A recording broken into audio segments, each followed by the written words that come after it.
Hang on one second. I'm gonna get us streaming live, and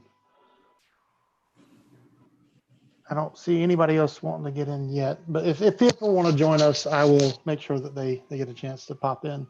How many people are there about? Say again, Katie? People, do you know? Like How many people? I'm missing you. How many people are in the meeting? Oh, let's see here. It's like 15 right now. 15, yeah. Yep. Okay,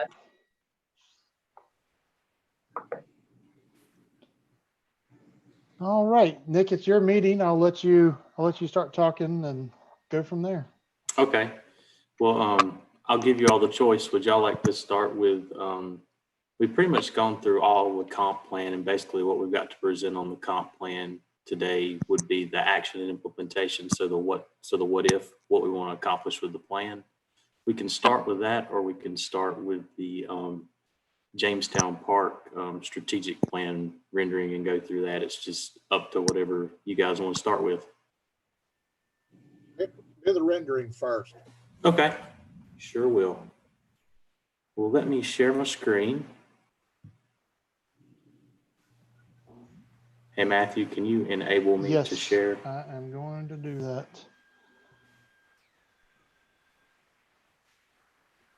You should be good to go. Okay, yeah, there we go. Awesome. Can everybody see that? Mm-hmm. Okay, so we took everybody's comments and kind of looked at the plans, and we ended up doing a merge. So I'll start over here with number 1, start on this side of the site. So we're keeping the existing basketball court, trying to get a better access up from the parking lot and up into the site, adding a shelter next to the court. Then we come east, and this is a look at the inclusive playground.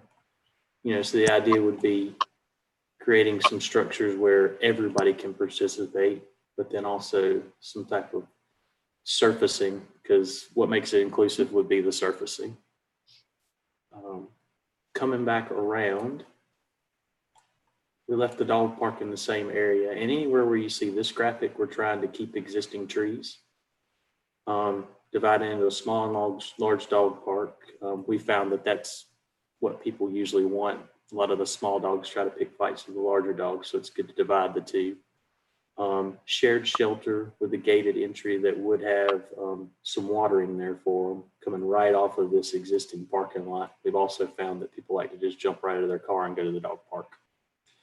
So coming back around, we'd want to renovate the existing restrooms, keep the existing shelters, move the volleyball court over to this central court that we talked about, which could make it just a really neat area and good place to have this. People like to sit and watch or have a tournament or something, but then adding another new shelter here to kind of complete this quad. Then coming back around, you see the trails that we want to connect all around the site for a walking route.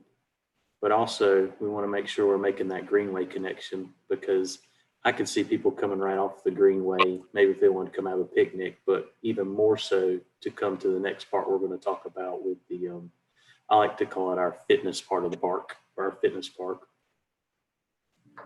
And so coming back around in the woods, we'd want to do that idea of the nature play. So just a place where kids could be kids in the woods, and trying to provide some different things with logs and trails that they can just kind of go in the woods and play. That's kind of the idea of the nature plays. You kind of just provide some natural things and they just start to do their thing.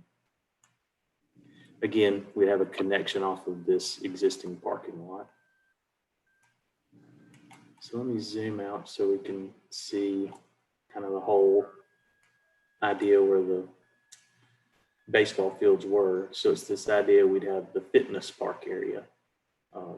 So we got to talking back and forth, and we left the splash pad out. I feel like that this could kind of become its own entity and kind of flex space, as well as, you know, this is the exercise park. So we wouldn't want to have a splash pad up there. We're kind of trying to focus the activity here. Looking over to this side, we'd have this entry plaza, which would be similar to number 2. So this is a park in Dallas where they have an open green next to kind of this promenade next to parking. And what this can become is just a nice flexible space to have movable chairs and things. But also it sets up really nicely if you ever want to have a farmer's market or craft fair or something like that. You could have it adjacent to the green, but also it just really allows for people to traverse between the two spaces. So say you wanted to meet somebody here, you sit at the picnic table or the movable chairs to wait for your group, and then you go out here and exercise or go walk the park. So it kind of becomes that nice little front door transition area that can be lots of things. And so coming back up north of the site, we provided a flex pavilion. This flex pavilion would be exactly like the one we described, only it would be more open air and open rooms. So the idea would be you wouldn't keep your sports equipment or things there. It would have roll-up doors on both sides. So if you did want to, you could run some type of market space out of there. Even if you had a concert out here, this could kind of maybe become where you serve the food or drinks, or it could also be rentable space for someone who wanted to have some type of event out here. So the idea of the roll-up doors on both sides really makes this flexible for anything. Coming back around the site, we kept the trail that comes up, starts to come back downhill, downhill, downhill, and transition back around. So it really becomes this fitness loop around this side of the park that can go into a larger loop with the greenway. And kind of talking with Matthew and Scott, when they had a really good idea of, let's take this fitness wall and put it on this side and bench it into the grade, because the grade is really much more conducive to having kind of a retaining wall / fitness wall. But this also could become a stage area if needed for some type of programming. But in some recent talks with Matthew, this could also become some type of graffiti / art wall where you really kind of have like this destination piece for people to come to. So it really becomes kind of a cornerstone of the park. Coming back around, we kept the grass terraces. So the idea that you could sit up and down these hills, exercise up these hills, sit and sunbathe, whatever you wanted to do. This becomes kind of a nice feature that ties these two areas together. And then coming back down south, we kept these little play berms for kids to go up and down. You could exercise on these, or could be a place for children to play. So it's kind of tucked in nicely into the corner of the park with some of the vegetation away from the parking, so you'd feel comfortable letting children play here. And then coming back east, we included the outdoor fitness area. So it's just adjacent to the indoor fitness. So the idea of there's an area for indoor fitness just like this, where you can come out, do exercises, but also there would be permanent structures out here that would be good for anyone who wanted to come along and jog. And kind of the thing that I've learned from some of our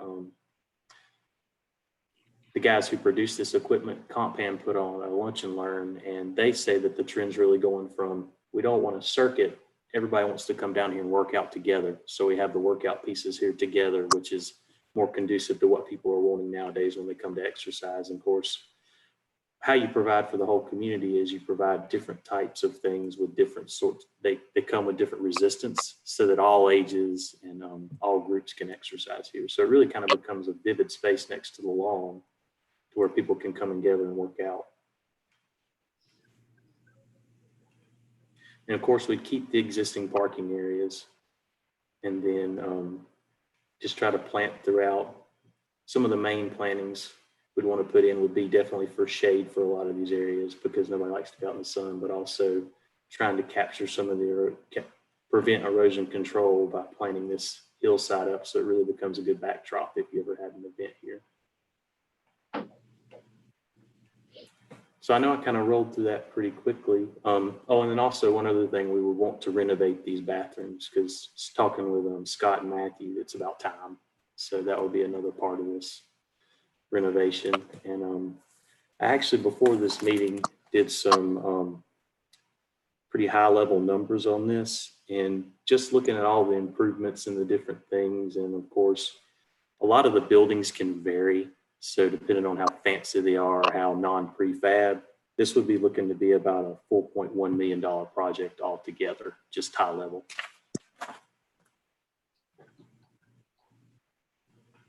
Nick, I have a question about a path between the two parking lots. There's one now, you sort of see a shading of it between the parking lot, between the guy right there. That one? Yes, sir. Are there any plans to do anything with that? Because it's in really bad shape now. It's asphalt, but it's very steep and it's cracking apart. So I wonder if there were any plans to tie the two parking lots together. We would want to, and when we were looking at that before, we were thinking that it might be best just to add a set of steps there, but we would want to do improvements if it's cracking up, like you're saying. But now, as far as the slope, you think it's too steep that you'd want to have stairs there from what you've seen? I think you have to. Yeah. Okay. It's, So, yeah, it's we would very want to steep. put a stair there.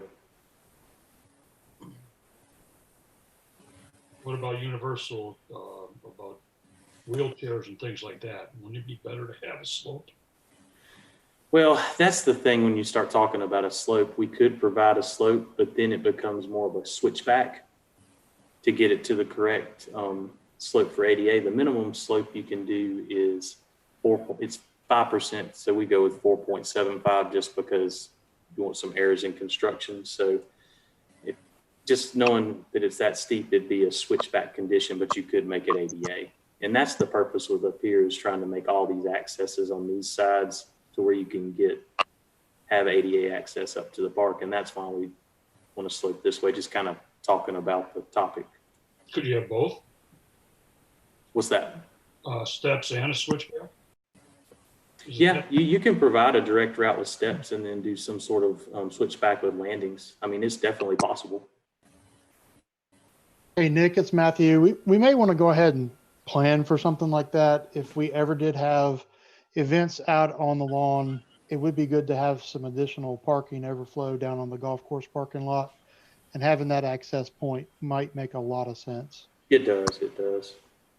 Thank you, guys. Those are very good comments. That's very helpful. Hey, Nick, this is Jim Tobin. This might be more of a question for Matt. And first off, the renderings are great. I mean, everything looks fantastic, and the setup and everything. And apologies that I had to miss the last meeting. I had other work commitments, but I did watch the YouTube video. And my question maybe is more for Matt in the town is the fields, the baseball fields that are eliminated for the new lawn space here. And I did see in the video that we talked about those would be moved to potentially over to the Johnson Farm property. I'm wondering, what are our contingencies for the baseball fields? One, if the PUD doesn't go through or the sale doesn't go through or anything changes for that, what are the contingencies for the ball fields? And maybe the lawn is the last thing on your project, and maybe you'll touch base on that for the implementation part. But I'm just curious, what are the contingencies for the ball fields, or the ball fields completely out of the park no matter what happens with Johnson property? It's a good question. The short answer is that the ball fields are not really in good shape as they are. They were built as a multi-purpose field. There's a big crown in it. The people who play baseball there prefer not to use them for anything other than practice. The other challenge we have is we don't have lighting there. And it would cost around $500,000. And correct me if I'm wrong, Nick, to get two fields lighted there. You're right. I don't think that that's a good use of our resources. So we've always, the one reason that this whole project came up is because about 3 or so years ago, the town was talking about what to do with the ball fields, and we wanted to see what could be done if we didn't have the ball fields there. There are other recreation amenities that people might want to use. The idea of the Johnson Farm project coming to fruition was a more recent development. I mean, you can ask Nick. We just got wind that might become a reality with them wanting to set aside some acreage and build some ball fields out there. That's way in the future. We have no idea if that's going to come to fruition or not. And I remember back last meeting, Jared from JYL asked us, kind of what the time frame was, and we're looking out. This is going to be several years before this comes to become a reality. Obviously, getting funding and getting our money and ducks in a row, it's going to take a lot of time. But we start with the plan, and this could change slightly as we go forward. I hope that answers the question. The answer is right now we don't know exactly what's going to happen. I think we'll have more information way before we decide to implement something like this on what's going on with the Johnson property. So that's sort of the first step in this project, is to see what happens out there. If it doesn't come to fruition, we can back up and see what we can do out here. Again, the field would have to be completely redesigned anyway. And I don't know that we would get that type of usage out of it to justify that type of an investment right now. That's my short answer. Okay, no, that's, I get that point. I'm just with I know JYL uses the fields the most, and having participated up there and the amount of kids that come through that program, I just want to make sure that's under consideration. And I get that that's long ways down the road, and the improvements that need to be made there. So I just want to make sure that it was considered and at least thought about. But I understand where you're coming from. Everything is future. Absolutely. Yeah. Scott had a good conversation with Jared, I believe, shortly after that meeting, and reiterated to him that we have no desire to impact their operations in a negative way. We would want to see those other ones be in place before we started any type of activity out here. And in reality, it would take some time to get money together for this. Even if we were able to get grant funding, if we were fortunate enough to secure some grant funding, it's still going to take some time to get all that done. So early stages. Okay, thank you. Appreciate it. Just Nick, a- I have a question. Yes, With- sir. With this many various types of activities in a facility like this, do you foresee the need to have some sort of supervision on site, or do you think it can operate by itself? I think this type of park could probably operate by itself. It wouldn't need the type of supervision. The only thing I could see is having somebody say, to open and close, well, I take that back. You need a little supervision for somebody to open and close this to make sure the equipment didn't walk off if we decided to do equipment. Right. Or somebody to open and close this for somebody if they wanted to rent. So there would be some, yes. Not as much as the splash pad, but it would also, that is a good question, talking about if we do store equipment here, who would be here to kind of regulate that and do the rentals. So you probably need somebody to do some programming for sure. And remind me again, I'll kind of touch on that when we go through the action and implementation plan, some recommendations we have with some things that kind of would deal with that. Just to stir the pot a little bit, is there any thought to or a requirement for a tennis court? I mean, it seems to me more people play tennis than volleyball.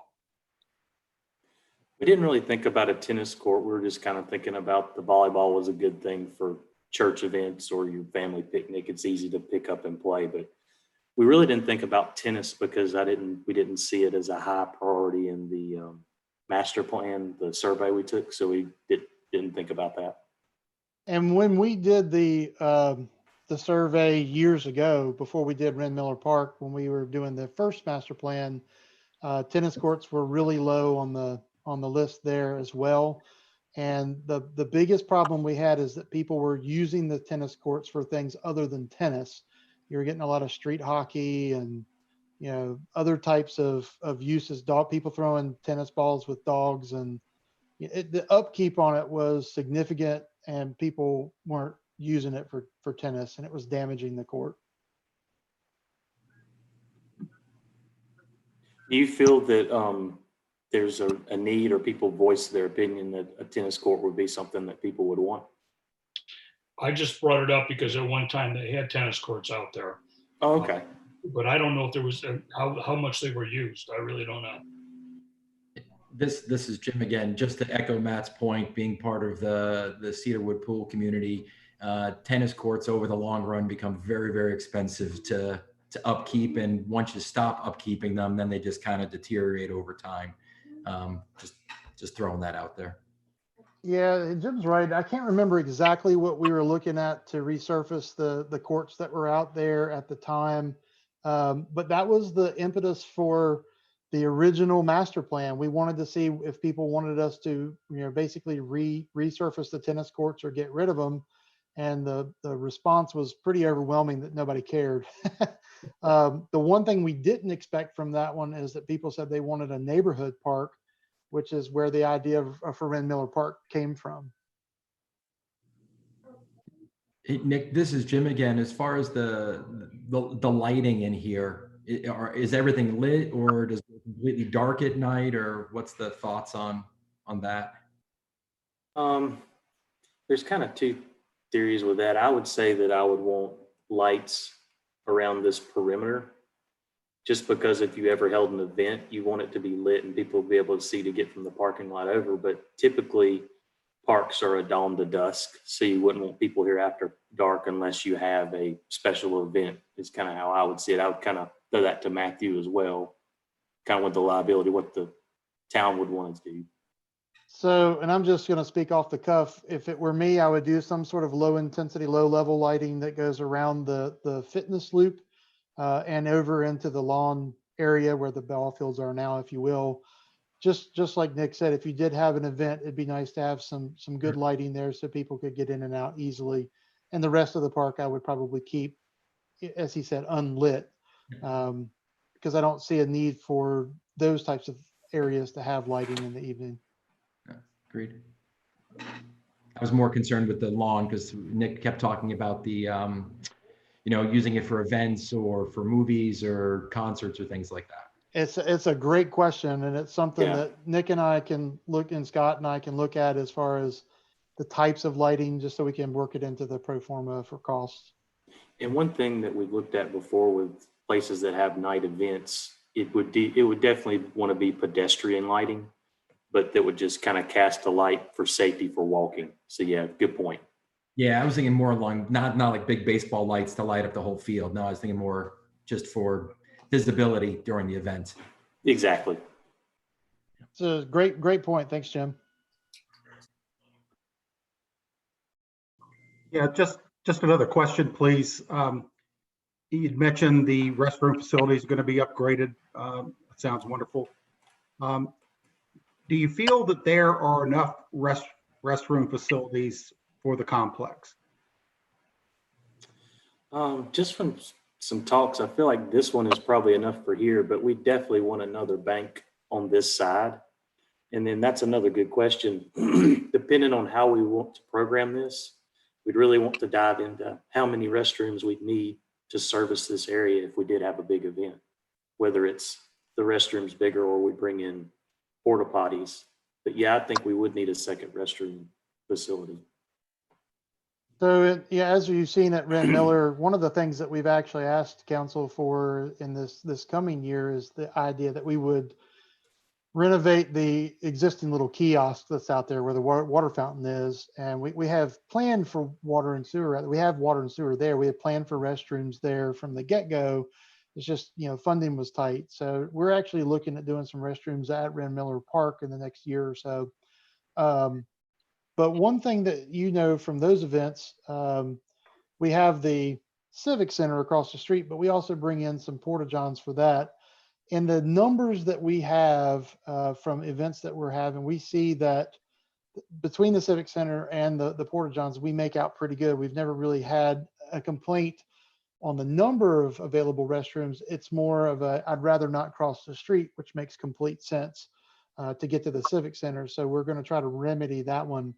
And I think that this current indoor-outdoor fitness building with restrooms would probably suffice. They're in this location because that's where we can access sewer. The other bathrooms over to the east are actually on septic. So we want to make sure that we looked at trying to get us onto sewer there, but it would be cost prohibitive. And that would be also one other comment is we feel like sand volleyball is an okay thing to have over your septic field because it can drain, so it's not an impervious surface. So we feel like that can mesh with what's going on with the restrooms here. Yeah, correct. And if we ever needed to repair it, it would be easy to replace sand. Yeah. Nick, along the same lines and kind of off the shoot there, any plans, and this has to go with what we're doing right now, for fountains or wash stations placed strategically around the park? And I know that's upkeep. We do have the fountain at Ren Miller, which is water accessible, but this is an awful long thing with the only water sources being the restrooms. I would say we definitely want fountains here, especially with the intensity of workout happening. I could see us extending water lines and having fountains at this building. And then over on this side, we definitely have dog watering fountains, thinking about the dogs over here. But I'm trying to remember whether were there existing fountains at this restroom? There are, yes, I believe so. But with that upgrade, we could do things to where we could have water bottle filling stations and things like that, which would be much more usable for people. There is not a water fountain at that location right now, but if you go back up to the Flex Pavilion at the top Good. of the, I couldn't remember, and I was like, man, I wish Scott was here. I'm so glad you're here. I snuck in. But up at Flex Pavilion, we got a 6-inch water main that runs within feet of that up there. So that answers that question. We would have access to start to think about where we place water. So that's another good point. Hey, Nick, where you have the basketball courts, the one court there, is there room in that area to kind of flip them and put 2 courts, or is there not enough space to do that for that area? Because the courts that we have right now, they're in horrible shape, and people do use, there's the neighborhood right there, and people come there to play. I just wonder if there's room to squeeze in 2 courts in that space. You might get 2 courts in there, but kind of the premise we were going on was that people liked them, and we definitely wanted to keep the existing. So that might be another comment to another part of the plan, is that the court needs to be renovated. I know the goals are new, if I remember correctly, Scott. So when you say existing there, you're talking about leaving the exact existing structure, not. Yeah, leaving it there because if I remember right, the goals are pretty new. The goals are new, but the pad is in horrible shape. So we'd want to redo the pad then. Okay. And if, Scott, correct me if I'm wrong, but it's not exactly regulation size. We could put it to regulation size. It would expand it. Is that correct? Yes, sir. So the premise is when we see the words existing, those are, I was taking that to be that the area where it is wasn't changing, but you're saying whatever it looks like today, that's what it would look like going forward. Yeah, we'd say existing, but that's another good comment. If we want that to be part of this plan, that's verbiage we could add when we write it up and start relabeling this as renovated basketball court. So that's I think, Nick, that's a really good point. I think if you could just put renovate existing basketball courts, that'd be good. Because if we're going to do a plan like this and we're going to put this type of, even if we do it in phases and we're going to put this kind of effort into it, we certainly wouldn't leave it, in shoddy shape.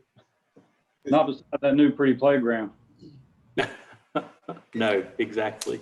Is there an advantage to having a full-size basketball rather than the slightly less that we've got now?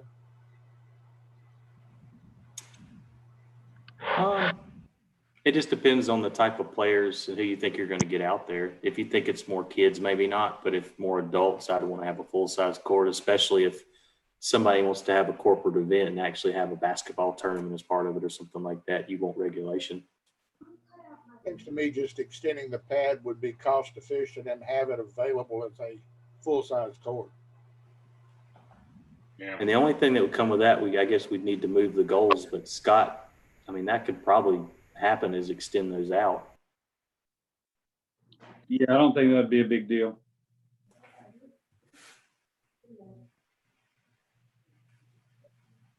if you had a full-size court, you could also consider splitting it in half and having, two half courts that go across the horizontal side, like they do in a lot of high schools. Yeah, that is true. That would You give can you. have more people shooting around. Great point. I have had comments in the past about not making them all the goals 10 feet because some of the smaller kids want to get out there and play, but yet they can't. They don't have any success. Two shorter ones on each side. Exactly. Might make me look better too, Scott.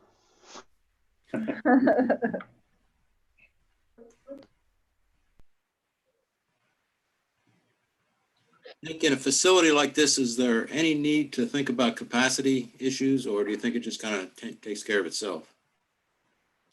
Well, that's the thing when we start to think about programming, we'd really want to, if this becomes an area that gets programmed for a lot of these events, we definitely would want to think more about extending parking, but then also this connection becomes much more important to be able to use parking down here as well. But yeah, I mean, I think we're parked good for the activities that are happening, but if we start to have some more of those farmers markets and other events, we kind of have to see the attendance, and you don't want people to start parking on the road or parking where they're not supposed to. So yeah, that is something to be thinking about. And see, that's the balance is when we start doing these, you could spend all your money on parking and then we're like, well, let's see what we have and then see what other amenities we can get. But eventually it does become something that you have to think about.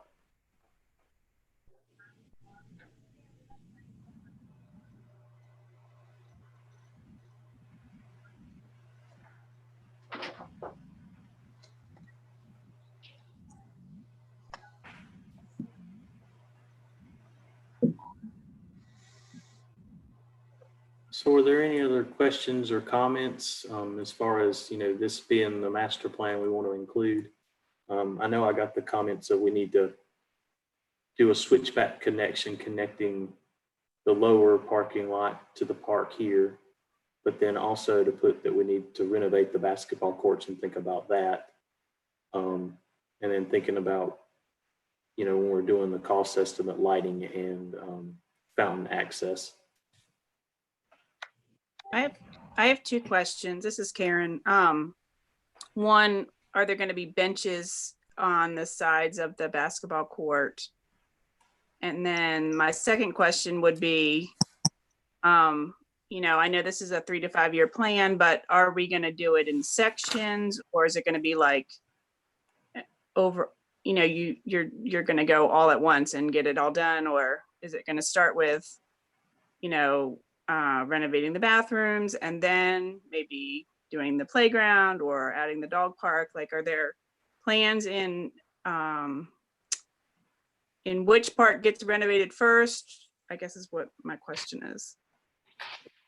So as far as that goes, I could see us putting benches throughout. In that estimate I had, I was giving up like a $50,000 allowance to be able to do furniture. So when we start to put benches around and have places for people to sit.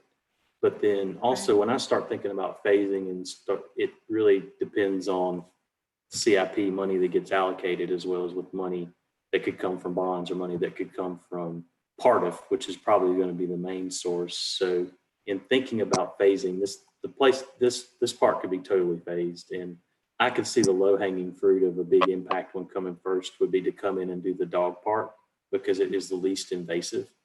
Right. And then start to renovate the bathrooms. And then I could see this end, you start to do this work together. Okay. And this natural playground could come at any time. So say you get a Boy Scout troop or somebody who wants to donate. This is something that a community, the people in some different people in the community could create. So that could come at any time. Okay. But then you kind of move over and I would see this space. I almost kind of see this one as one big project in itself.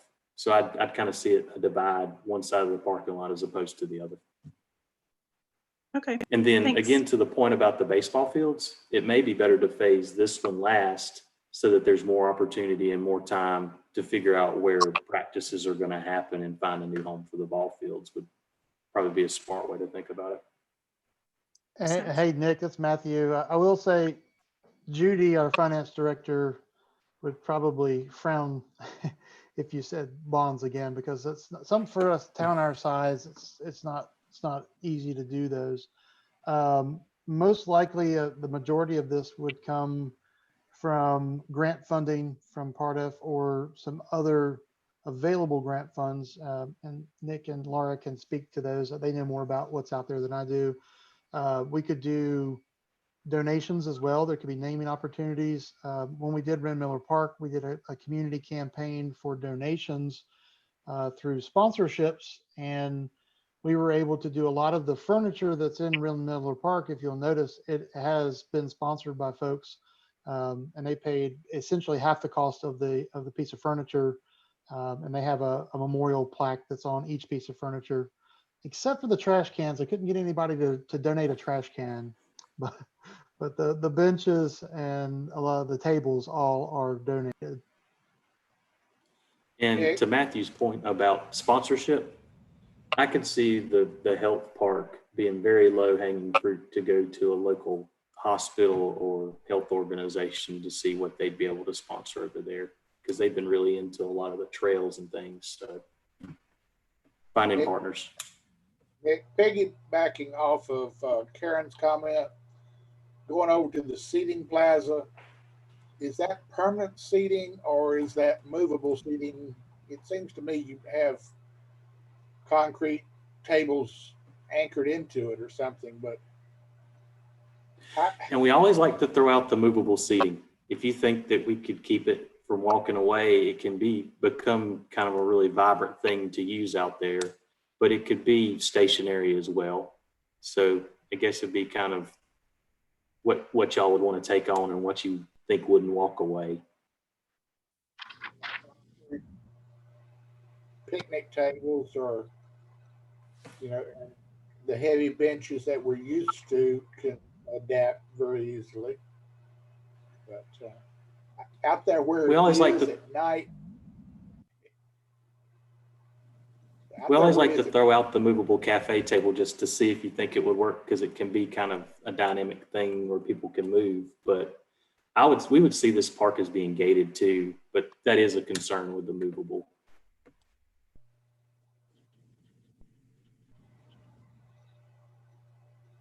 Well, the majority would be during the daytime. The majority of the use would be during the day. I mean, at night, everything's gated off. So with those exceptions, but I mean, I see that currently it's used as a daytime park. I mean, I think that's kind of a cool concept of being able to move tables and chairs and groups come together. And, but again, people walking away with, I don't know, Scott, are the current picnic tables, are they secured down or are they movable in the pavilions? They're not secured, but they're heavy enough where people can move them too. Okay. It's not something you can move very far. Okay. Aren't they concrete? No, they're not concrete. They're the heavy duty recycled plastic material. And the 8-foot tables are super heavy. They're heavier than the old wooden ones with 20 years of paint that we have.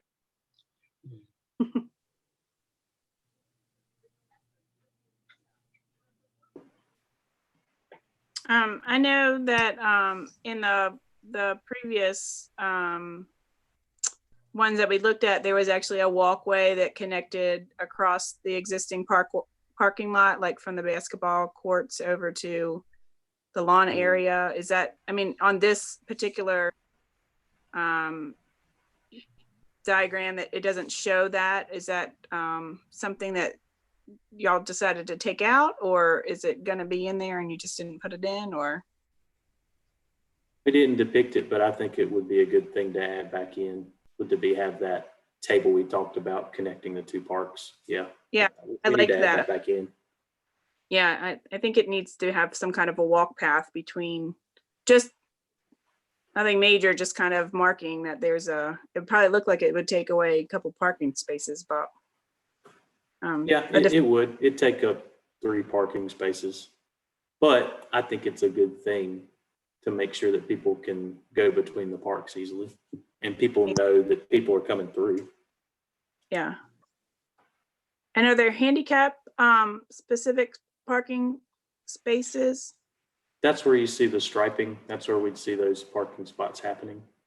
Okay, thanks. And over here as well. Okay.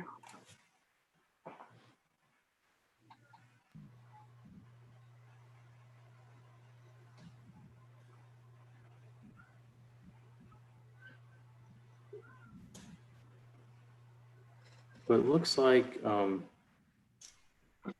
I guess, are you guys, we're going to be on until 2 or a little after? Because I want to make sure we leave some time to talk about some of the things in the action plan that we're suggesting from the total park comp plan. Jump into it. Okay, let me quit sharing this and I will bring that document up. And I believe if I remember correctly, you all have a copy as well in front of you, hopefully. That's correct. Okay.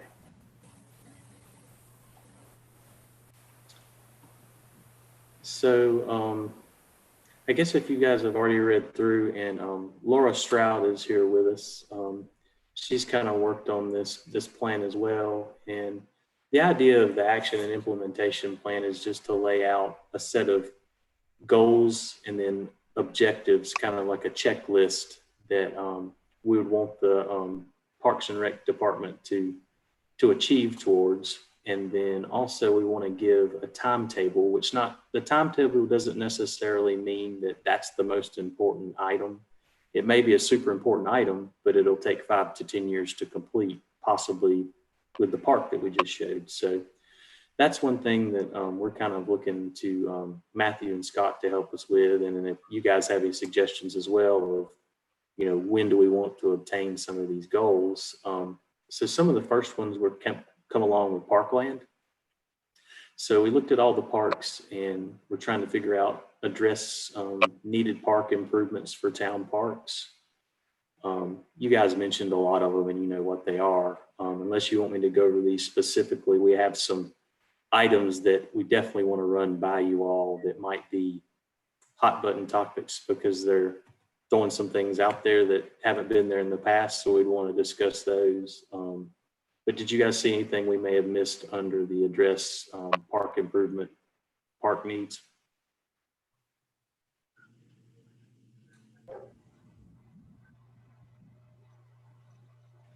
And then a lot of these will kind of go along with when we talk to Matthew and Scott of, what will the CIP allow to start achieving some of these things for the parks.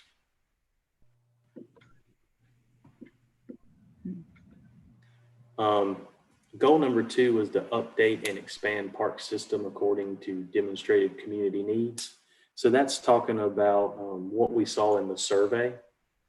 And so identifying opportunities to create facilities that go along with some of the top 10 things that people were asking for. So fitness walking loop, dog park, senior center, greenway trail system, natural trails, indoor fitness and exercise facility, community garden, water access. And Nick, this is Matthew. Would you mind sharing that just so that everybody I'm can sorry. see it? No, it's fine. Just, we're streaming this. I want people that are in the audience watching to be able to see it too. That was my fault. So we're over here on this worries. section. No worries.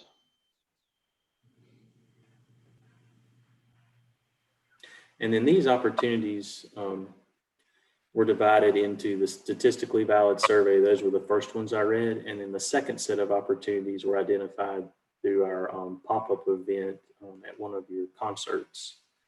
And so at that event, splash pad, playground, natural surface trails, 5-mile fitness loop, reservable shelters, amenities constructed with sustainable materials, playground that's handicapped accessible, dog park, more parks, tennis courts, hiking. And then kind of piggybacking off of that, another objective was to create a signature amenity. And I kind of touched on it when we were going over the master plan for the park specific plan. And we've been kind of talking with Matthew back and forth is to try to figure out what would be a signature amenity that would be signature to Jamestown, you know, that photo op, that thing that when you come into Jamestown that kind of identifies. And we started talking about trying to figure out how we could get some public art and murals and kind of what that might be, and trying to set a program to push forward to create that and make it happen.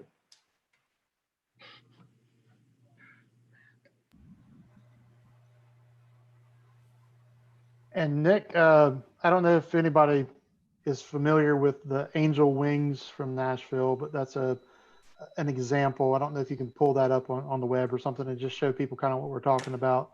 But people go out there, they see it, they take their picture in front of it. It becomes a social media thing. They share it with everybody. It's kind of a cool thing to do.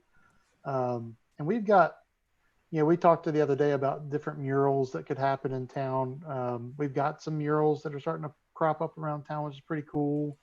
So Nick's showing you now kind of what the Nashville Angel Wings are all about. People stand in front of that, and it's an advertisement and marketing opportunity for the town as well.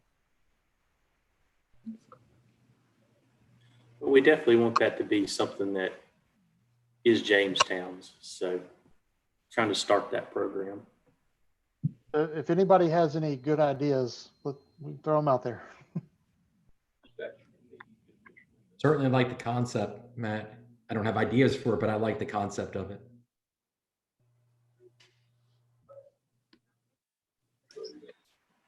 And so another goal would be to implement the master plan for Jamestown Park and determine future of the golf course. And so we want to start that conversation about, what is the golf course going to be into the future? And so one of our strategies would be facilitate conversations about goals and operation expectations for Jamestown Golf Course.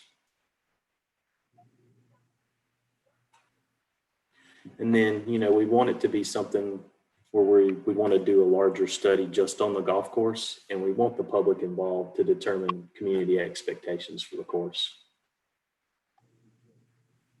As well as, we want to do a study of the operations to see, more in depth about the course and start to have that conversation of what it will be going into the future. We could go back and look at the original study that was done probably 5-6 years ago now. There was a real overhaul program for the golf course, but it eventually turned out to be too much money, so we didn't do it all. But there are some elements. There's a lot of time put into that study. There are some individual elements of that plan that we could look at as steps to improve the golf course. And we'd also want to kind of evaluate from a financial standpoint how things are run, or if there's a better way to, run it more efficiently, and some things like that as well. Just because knowing the big chunk of the budget that it is, just to reassess and make sure that, things are in line. It certainly is more efficient when it's open. Yeah, exactly. Matthew, did you want to touch a little bit on that, or? So this is a comprehensive master plan for parks and recreation, and obviously Jamestown Park includes the golf course.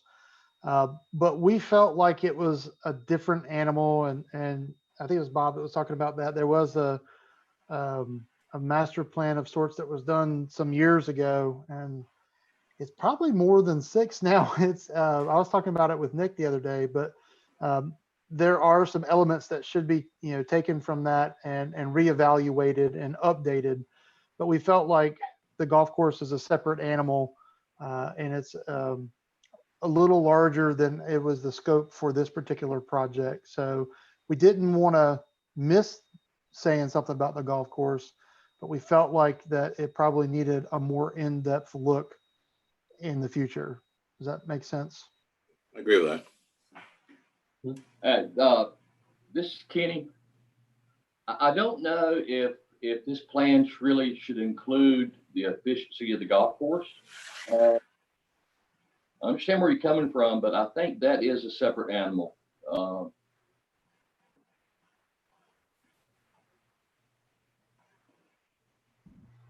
think Nick covered it when he was talking about just the fact that you had to merge that parking to this.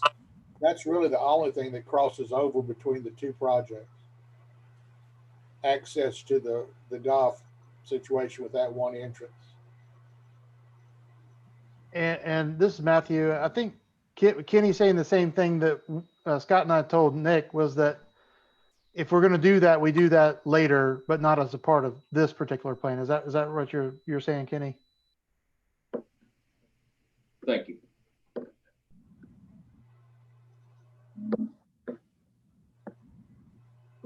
Sometimes things are lost in translation on Zoom.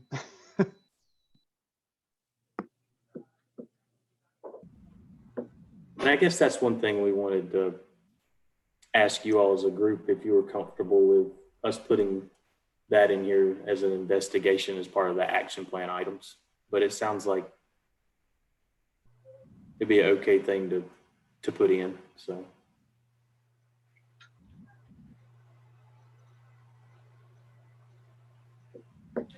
So we'll move on to goal 4, which would be increase parkland and greenway trail offerings to address needs of a growing population. Now, we always like to put something in here to evaluate the Unified Development Ordinance and revise as necessary to increase private investment into parks. So, there are some mechanisms that can be done to where, the citizens of the town's not the only ones that are investing in, how can we leverage development that might be happening to help provide parks and recreation and accomplish some of the goals we've been talking about. And that's just an assessment of the ordinance of similar jurisdictions to determine best practices. So just looking through the UDO and figuring out what would be the best policies to have. That makes sense, Nick. And it's something that we would want to look at. Yep. So programming, this is one thing we wanted to talk about because Matthews reminded us when we first started this project, we're like, we don't do programming, but we're like, yeah, you guys do programming and you do it well. I mean, you provide the concert series, and that's something that's kind of signature to Jamestown is you guys do programming. So, we wanted to mention that in here is increase the town's capacity to provide highly successful event programming since the programs have been successful so far. So we just wanted to put some strategic items talking about how we do that. One of the ones was talking about Wren Miller, install bathrooms and electrical hookups for food trucks at Wren Miller, which is helping that programming become better. Then we start to talk about determining needs for part-time staff. So when you start to do programming, kind of like we're talking about the other park, when do you need to add a separate staff to help support these events, which would be a programming staff. And that's also identifying opportunities to create the following adult and youth programs. So what are some things that you want to add? This is just a list for you, breaking it up into youth, adults, and community engagement. So the outdoor music, and then there's some different ones. So exploring to see if Jamestown can start to add some programming. Then when we start to explore programming, we want to go to goal number 3, which would be, we've got some more over here. The split screen's got me. We want to research and create partnerships and policies that ensure equitable partnerships. So trying to, if the town does, the town partners with JL Youth, what if other partners want to come in and how does that look? So we'd want to definitely look at how to create policies to make the partnership work well.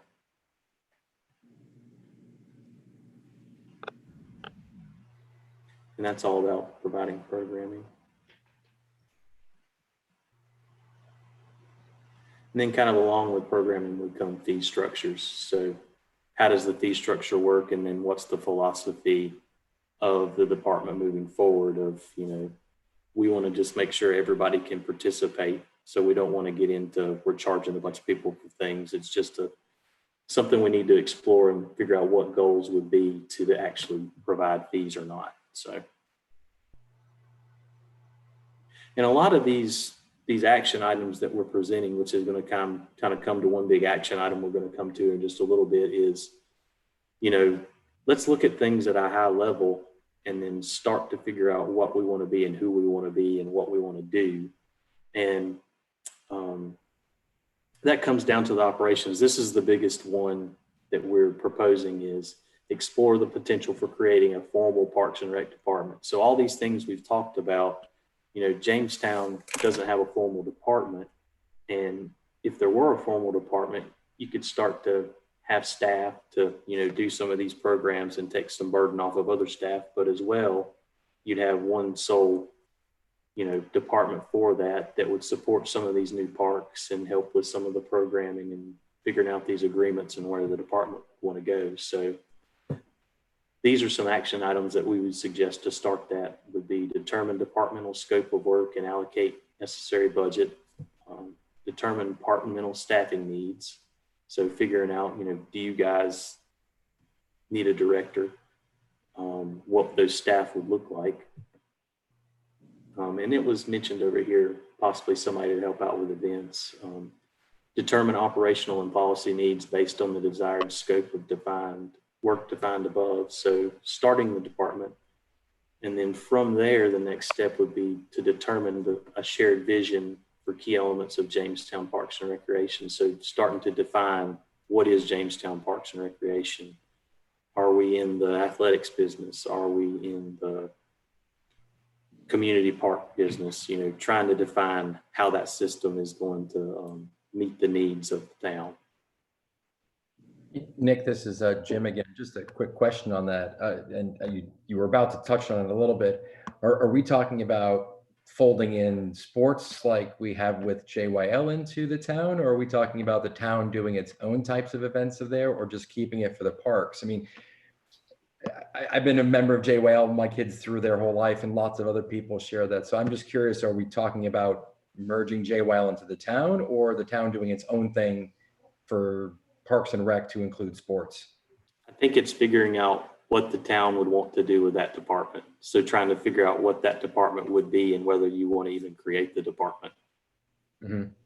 So it'd be trying to define what business the town's in. It wouldn't necessarily be merging the two. It'd be creating a new thing that could be determined by the town of what it would want to be, really. So, some parks, so just kind of an example, the city of Charlotte doesn't have a Parks and Rec department. They just started it. They didn't in the future. They gave it all to the county. The county is going to provide our parks. So they're going to provide all the facilities. So if Jamestown did this, would that be solely just to provide the event programming that you're doing now? So it's just trying to figure that out and what that is. Okay. Thanks. Yeah, and I'll follow up on that, Nick, as well. Certainly the intention of the goal is not to double up on efforts or recreate programs that already exist.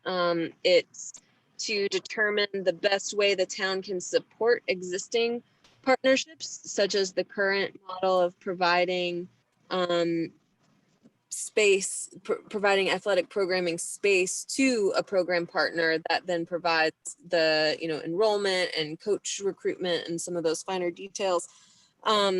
But so that's with regards to athletics, but also this goal is intended to take a potentially broader look as well. Maybe there are some kind of arts and cultural programming that the town wants to offer, maybe more class-based programming or fitness class-based programming. So I think that there's a wide variety of potential programming that the town could be suited to offer, definitely without doubling the efforts of program partners, and in all cases continuing to leverage those existing partnerships so that they can multiply efforts rather than doubling them.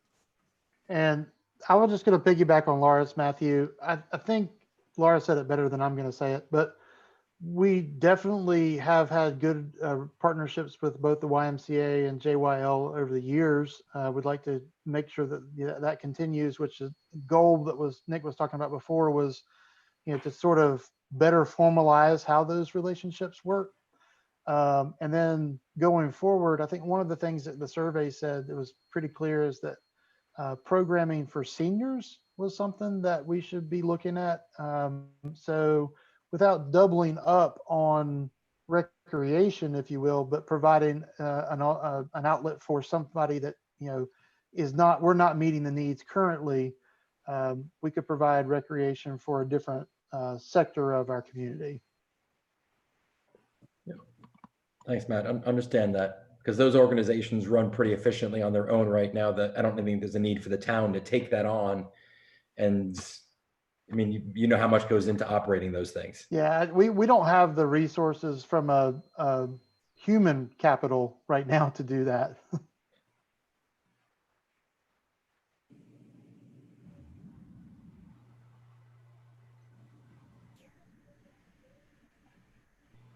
And that goal too was our final one that kind of came in line with the operations. So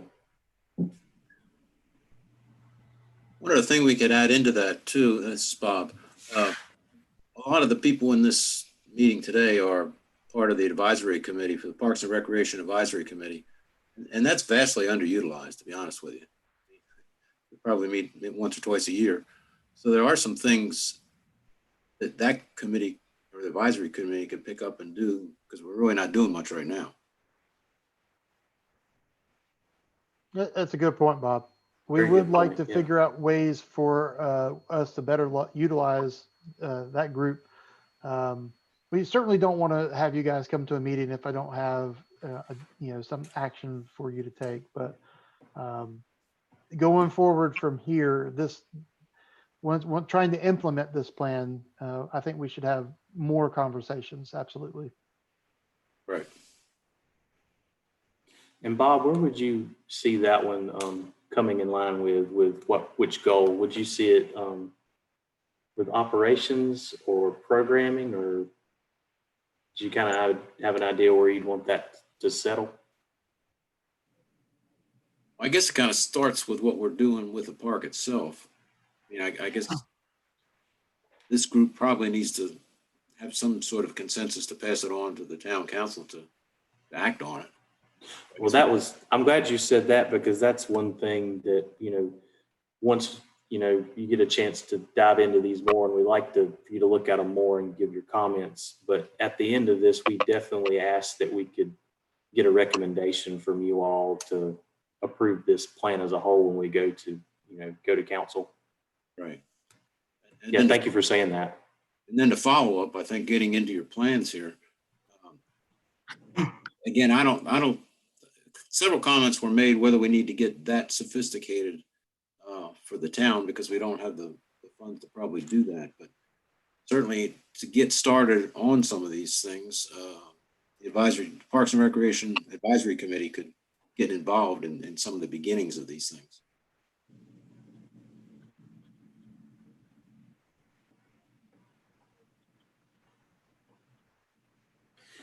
Sorry, I'm writing notes down now. As far as that, do you feel like a lot of these action items are some things that you all could get behind as far as the plan? I know we've just kind of gone over and you just had them to review last night. So I'd want to leave this open for y'all to comment and get back to us next week sometime. But yeah, we need to dig into them a little bit. Yeah. If our population does happen to increase dramatically, I think the advisory committee would have a more active part, just to take the load off of the existing folks in the town, very much like the zoning, except that's a regulated one.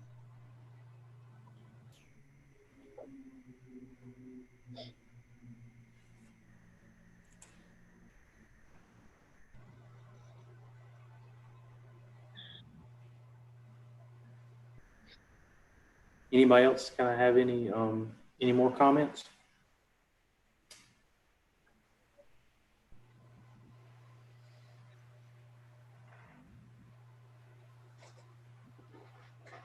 Nick, this is Jim again. I think it's important, whether it's inside a formal park and recs department from the town's perspective, it's not as if we'll build it and everyone will come. We need to have, whether that's an advisory board doing that or a specific person, someone's got to promote all these things.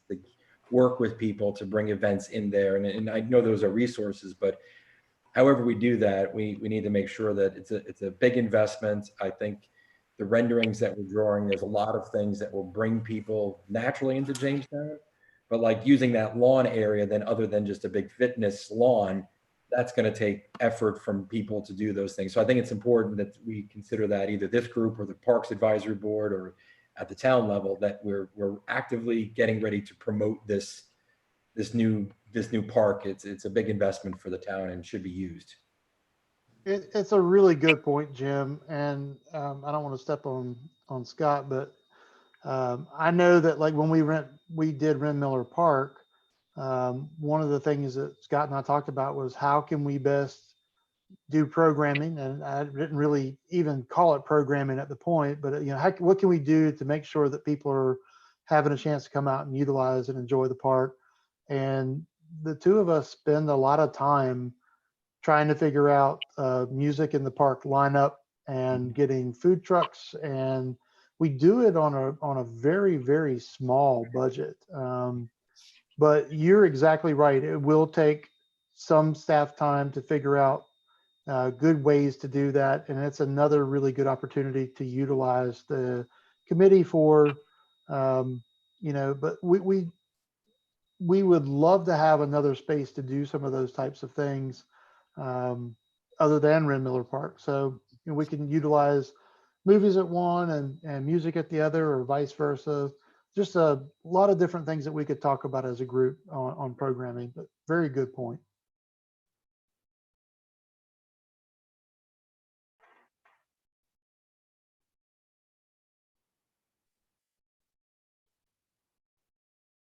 Hey, Matthew, do you want to kind of talk about a little bit about the timetable we're looking at moving forward as far as, when we want to get with council and things like that, so we can kind of know, everybody can kind of know what's expected for review, so that we've almost got this all together as far as one document to send you all so that you can review that in its entirety. But we also would want some comments back on the action plan. So Matthew, if you can kind of talk to our timetable. Sure. So what we presented to you today is sort of the meat of the document, the things that are sexy looking, the real pretty pictures, and the action steps, which is where sort of the rubber meets the road. We are in a weird situation because with COVID, everything changed. All of a sudden, I was like, what is going on? With COVID, getting us together and having big public comment sessions and unveiling these plans with the public is a lot more challenging these days. And Nick and Laura have been instrumental in checking with the folks that help administer the Parks and Recreation Trust Fund grant cycle to make sure that we are sort of following the rules. And there sounds like to me that they're going to give us a little bit of flexibility because of the situation that we're in, and the fact that we're sort of up against the end of our budget year. So we need to wrap this up by June the 30th. And Nick and I talked about going ahead and finishing up the final drafts of the document, and you've seen the final drafts of everything here. I think they're going to go back and make some tweaks based on the feedback they got today. And then we would promote this out by social media and on our website. And we can certainly send out emails to the folks that have our emails for the newsletter, and put it out there that we are accepting commentary via email. And I think Nick has volunteered, correct me if I'm wrong. Yes, I volunteered. To put his email out there. We wanted to do that because I didn't want anybody to feel like they were emailing the town and it wouldn't be heard. But all of those emails would go into an appendix that would go into the final plan. And at such time that we can start meeting again, we can take this to civic clubs and all of those types of things and show it off. But we would put this out there for a week or so, let people give us feedback on it, and then bring this final draft to the town council. If everybody is in agreement on that, we would bring this to the town council at their June 16th council meeting, their regular meeting. If you have questions or comments, I'm happy to listen.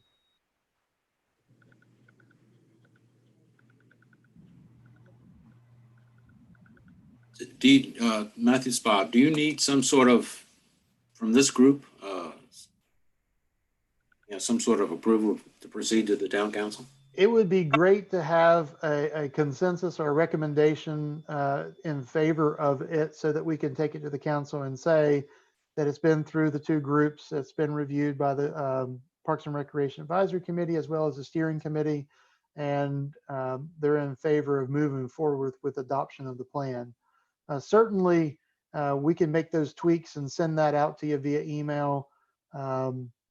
If you want to get together in another Zoom call, we can have one more short one that everybody says, look, I looked it over and we're all happy with it now and would like to move forward.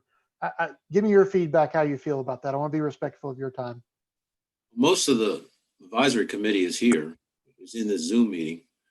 Is there anybody that doesn't want to proceed with what we're looking at? Anybody have any objections? I say go for it. They go for it. Looks good to me. Okay. I say go for it.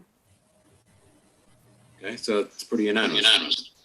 Katie, do you need an actual motion and a vote? How do you want to? We don't need to take a formal motion or vote on it, but as long as you guys are okay with what we've got here and you're able to give us your further comments, if you have any, we'll move forward with presenting it at the June council meeting. Obviously, Thank you. is anybody against it?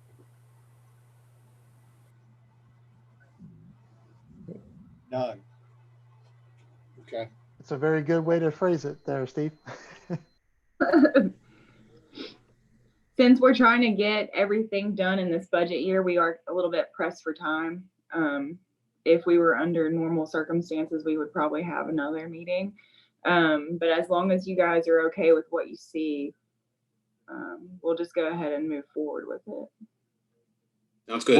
Once we get a final draft and some of these tweaks in it, we'll get it back to you guys because we definitely want you to see it again. So.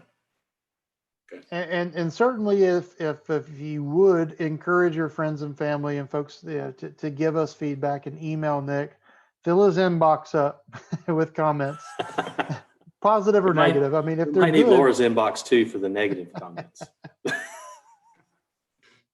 I think you guys have done a great job in taking the advice from our previous meeting and merging the two together. I like the plan that you've come up with this go round. I'll say it's very easy to do that when we get good feedback like you gave us in good direction so we could keep it moving. So I appreciate you all's help with all of this. So. Done good. Thanks. Well, excellent. Look, I appreciate everybody's time today. Certainly appreciate Nick, Laura, and Morgan for all the work that they've done on their end. And if there aren't any further questions, then we'll go ahead and adjourn, but I'll leave it open for another 10, 15, 20 seconds, see what you guys have to say.